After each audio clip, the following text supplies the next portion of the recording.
और अब रुख आज की सबसे बड़ी खबर का, क्योंकि आज है सियासत का सुपर सैटरडे और लगातार हम आपको बता रहे हैं कि तमाम जो विपक्षी नेता हैं वो एक मंच पर आज नजर आने वाले हैं। मंच होगा ममता दीदी का, कोलकाता का ब्रिगेड ग्राउंड, और वहां पर बड़ी तादाद में और सारे बड़े चेहरे विपक्ष के पहुंच रहे हैं। 12 बजे से लगभग इसकी शुरुआत होगी। लगभग 7 से 8 लाख लोगों के ये जन समर्थन आपको बता रहे हैं, उनके पहुंचने की उम्मीद जताई गई है। और यही कारण है कि बृहस्पतिवार से ही, हालांकि आज है ये मेगा रैली, लेकिन बृहस्पतिवार से इसकी तैयारी इस प्रकार देखने को मिल रही थी कि लगभग 1 लाख लोगों के रहने, ठहरने, खाने पीने की व्यवस्था वहां पर की गई थी। हमारे साथ खास मेहमान जुड़े हुए हैं, एक बार फिर परिचय करवा देती हूँ। राजीव जेटली जी बीजेपी से हैं हमारे साथ, सुरेंद्र राजपूत जी कांग्रेस से, माधव आनंद जी आरएलएसपी से, अफजल अब्बास साहब हमारे साथ जुड़ गए हैं स्टूडियो से ही, जेडीयू से आप पक्ष रखेंगे, अजय कुमार जी एलजेपी से हमारे साथ स्टूडियो में मौजूद है। सुरेंद्र राजपूत जी, अब सीधा आपके पास आती हूं, उद्देश्य क्या है सर, मोदी को हटाना या देश?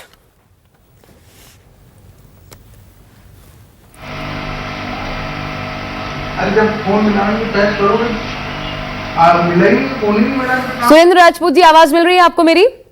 चलिए, संपर्क टूट गया, लेकिन अजय जी अब मैं सीधा आपके पास आती हूं। उद्देश्य आपको क्या नजर आता है? क्योंकि जो मकसद होता है वो लोगों तक पहुंचने का काम करता है। ये मकसद सिर्फ मोदी को हटाना है, इस चेहरे को हटाना है, पीएम बदलना है, या फिर देश एक मकसद नजर आता है कि नहीं अब हमें एक नई राह पकड़नी। अब और महत्वपूर्ण इसलिए भी है क्योंकि जो विकास की गति होनी चाहिए थी, खुद संघ प्रमुख ये कह रहे हैं, कल भी आपने सुना होगा उनका बयान, वो ये कह रहे हैं कि वो गति नहीं है हमारी, और आज भी आपने देखा किस तरीके से उन्होंने निशाने पर लिया। देखिए, आपने एक सवाल में 2 सवाल पूछ दिया, एक संघ प्रमुख और एक आज की रैली पे। तो पहले मैं आपके पहले सवाल का जवाब दे देता हूं कि Calcutta, which was known as the city of joy, has turned into a city of terror, भय, आतंक। ये सरकार में ये कह के आई थी ममता दीदी कि मां, मिट्टी और मानुष, ना आज मां सुरक्षित है वहां, मिट्टी का सम्मान की बात नहीं है, और मानुष के नाम पे तो पूरे राज्य में आतंकवाद फैला रखा है। बांग्लादेशियों को ला करके 20 लाख, मेरी रिपोर्ट नहीं है, एनडीटीवी की रिपोर्ट कोट कर रहा हूं 2014 की, 20 लाख लोगों को ला करके बसा दिया है। रह गई बात रैली के फेंक की, तो इन्हीं को 3 बातें मैं कोट कर देता हूं आपके संवाददाता रमन जी को और आपके संवाददाता। अरे सुन लीजिए महाराज, आपका टर्न आएगा, काहे वो भी आ रहे हैं। तो आपके संवाददाता, मैं अपनी बात नहीं बोल रहा हूँ, आऊंगा, आपके नेता की ही बात बोल रहा हूँ। कितने सुरक्षित हैं आप उत्तर प्रदेश अरे में? अखिलेश जी की बात सुन लीजिए महाराज, हमारे नेता की बात करेंगे, मेरे नेता की बात हो रही है, सोच के तो बोलिए। आप शायद भूल गए कि सरकार योगी जी की है। नहीं सर, ऐसे बातचीत नहीं हो पाएगी। अनुराग जी सुन लीजिए वो क्या कह रहे हैं, वो पश्चिम बंगाल की बातचीत कर रहे हैं। आपकी सरकार है, अपने बारे में बता नहीं रहे, इतिहास सवाल भी आप एंकरिंग कीजिएगा क्या? 5 साल की सरकार वहां है। राजनीति छोड़ के राजनीति छोड़ के आइए, स्टूडियो में एंकरिंग कीजिए, सवाल सुनिए अखिलेश जी क्या कह रहे हैं। आज पहुंचते के साथ कलकत्ता एयरपोर्ट पे अखिलेश जी ने कहा है कि यह रैली में हम 10 प्रधानमंत्री को तलाशने आए हैं। अखिलेश जी कह रहे हैं इस रैली के बारे में कि यह रैली जनता की नहीं है, इस रैली का एक उद्देश्य है कि 10 प्रधानमंत्री तलाशने आए हैं। और सुन लीजिए, लोकतंत्र में क्या है राहुल गांधी। अच्छा, ये आपने महत्वपूर्ण बात की, क्योंकि वहां पर पहुंच के अखिलेश यादव ने कहा। अनुराग जी आप बोलना चाह रहे हैं, अनुराग जी सुनिए, आप बोलना चाह रहे हैं। सर मेरा सीधा सवाल आपसे, अनुराग जी मेरा सीधा सवाल आपसे, अनुराग जी सुनिए, मेरा सीधा सवाल आपसे। आप तो अपने अध्यक्ष प्रेस कॉन्फ्रेंस आपको याद होगी, प्रेस कॉन्फ्रेंस अभी जो मायावती के साथ की थी अखिलेश यादव ने, उसमें कहा उन्होंने कि हम चाहते हैं कि अगला पीएम उत्तर प्रदेश से हो। मतलब तो आप भी समझते हैं सर, फिर वहां पे पहुंचने के क्या मायने हैं? और ये भी कह रहे हैं कि 10 प्रधानमंत्री के दावेदार इस रैली में मौजूद हैं। यह रैली कुछ नहीं है, थकाऊ और उबाऊ नेता का पार्ट टाइम एक्सरसाइज है। पिकनिक जब आप राष्ट्र की बात करते हैं तो आपको अपने घर से परेशान है पूरा देश। तो पूरे देश ने तय कर लिया है कि देश में से भारतीय जनता पार्टी को हटाना है। ये देश, ये राष्ट्र का मामला है।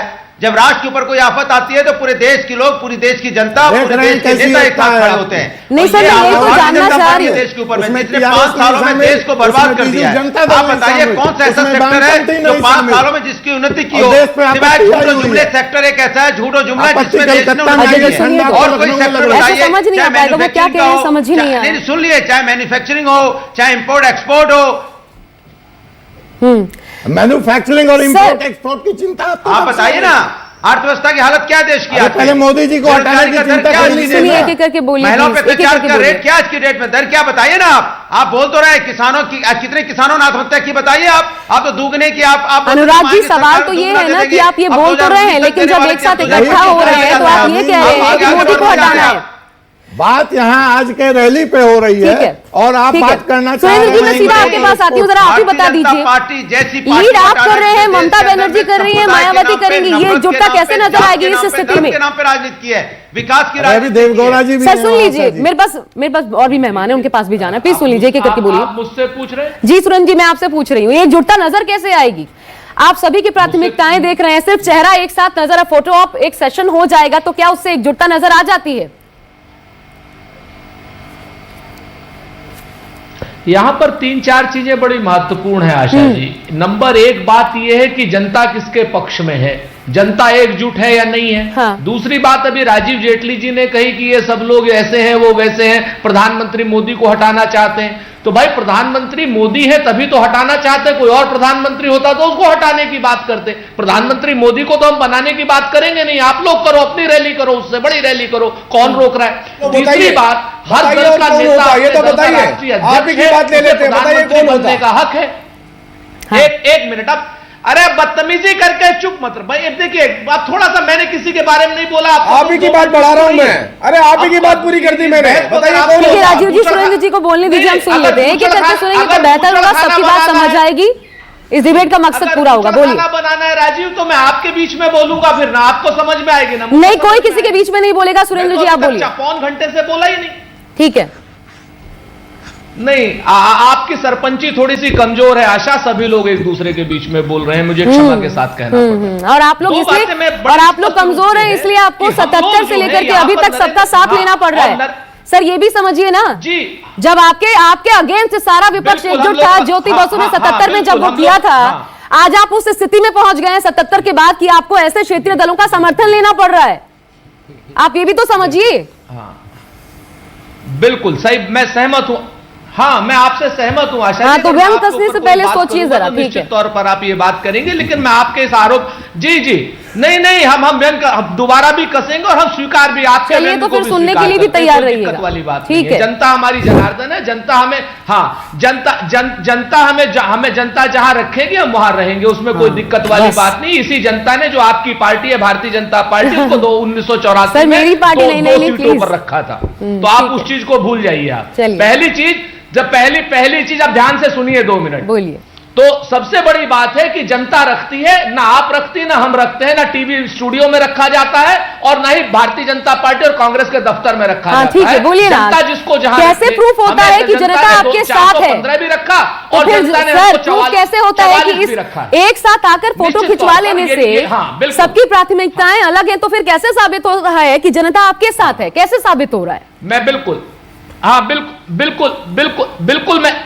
सहमत हूं आपकी बात से। ऐसे फोटो शूट से कुछ नहीं होता, लेकिन जनता का मूड पता चलता है कि पिछले 1 साल में अगर 7-6 राज्यों में इलेक्शन हुए हैं और 6 के 6 राज्यों में भारतीय जनता पार्टी हारी है, चाहे कर्नाटक हो, मध्य प्रदेश हो, छत्तीसगढ़ हो, राजस्थान हो, तेलंगाना हो, मिजोरम हो, हर जगह पे भारतीय जनता पार्टी हारी है। अगर, और सारे उपचुनाव भारतीय जनता पार्टी हारी है, तो अगर आपको इससे भी मूड नहीं पता चल रहा है तो भगवान भला करे।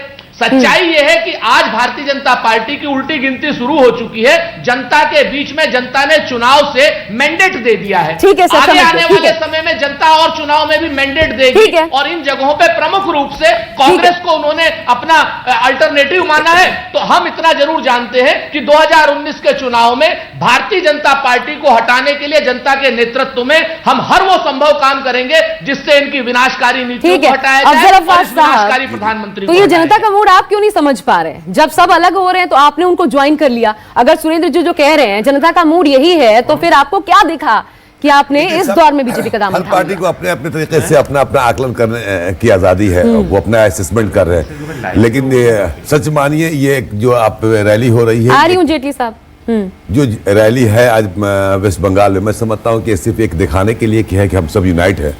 लेकिन जैसे मेरे मित्र अजय जी ने कहा कि एयरपोर्ट पर पहुंचते उन्होंने कह दिया कि 10 प्रधानमंत्री चुनने हैं, 10 प्रधानमंत्री इसमें। इससे साबित हो रहा है कि जितनी यूनिटी आपस में दिखा दें, लेकिन इलेक्शन के बाद ये यूनिटी नजर नहीं आएगी। इतना आपस में इतना सर फुटबॉल होगा कि फिर वही कहानी 77 से लेकर आज तक उठा के देखिए, जब यूनाइट हुए तो चली सरकार ने, चलिए आपस में लड़ते रहे। नरेंद्र मोदी बिल्कुल सही कि देश के प्रधानमंत्री नरेंद्र मोदी जी हैं, तो उनको हटाने के लिए विपक्ष चाहेगा, जो रहेगा उसी के विरोध करेगा। लेकिन नजर नहीं आता। जहां तक जदयू की बात है, जदयू अगर ठीक है किसी मसलहत के तहत उस दौर हालात ऐसे थे कि उनको छोड़ना पड़ा, फिर बाद में फिर हम एक साथ आए। 17 साल 18 साल तक हम साथ में रहे और हम अच्छी तरह समझते हैं कि एनडीए के साथ रह के हम कितना कंफर्टेबल रहे। मुझे बोलने दीजिए, मैं खामोशी सुन रहा हूँ।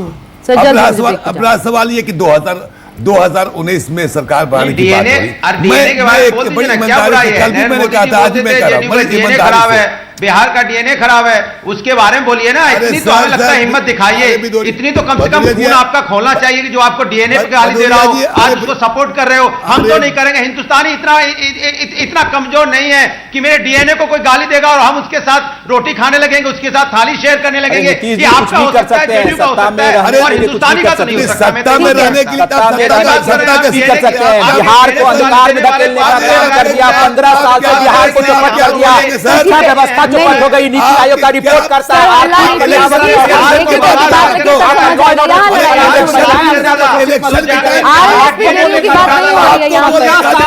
सर प्लीज, मुझे यहाँ पर एक ब्रेक लेना पड़ा। एक ब्रेक ले रहे हैं, लौटते तुरंत इसी चर्चा में वापस। देखते हैं